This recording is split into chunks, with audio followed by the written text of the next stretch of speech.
One of the big differences between static sites and CMS sites is the maintenance and the day-to-day changes primarily happen on a web server with a CMS, as opposed to some static site files that are on your local computer that you can change, and then you FTP a copy of those up to the web server. What that means is if something very bad happens, you don't automatically have a backup of your current website. In static HTML land, you could have a copy of the site on your local computer, which you could then copy up to the web server. However, with a CMS, all of the changes are usually made directly on the server, so you have no local backup unless you make one. Your web host should be making daily backups at a minimum, and preferably at least a daily backup and a weekly backup. These backups should contain your entire Joomla site, the files, and the database, and it will hopefully also contain other account settings like email accounts or whatever.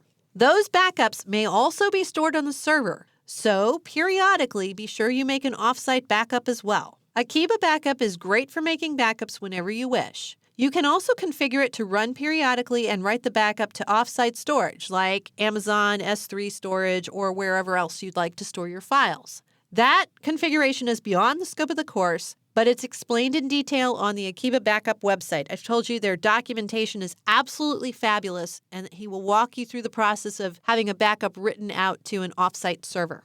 Don't assume that your host make backups that you can access. All hosts do, in fact, make backups, but more often than not, those backups are not necessarily available to their web hosting clients. They use these backups in case something bad happens to the server, like it catches fire or something, and that happens more frequently than you would realize. But there's no guarantee that the backups are made regularly, and there's no guarantee that those backups may be available to you, particularly if you just happen to mess something up or if your site gets hacked. Be sure you have a backup talk with your web host.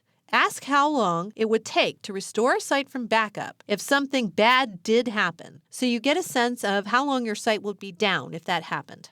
Make sure any backups are available to you as well. Find out how many backups they're making and how often they're making them. Don't hesitate to move web hosts if the answers aren't adequate for you. I know it's hard leaving a host you may have loved for many, many years, but you need to protect your website with good backups and great service. Do a little bit of homework now, and you will save yourself a ton of heartache later. Your backups are going to save you one day. Trust me on this.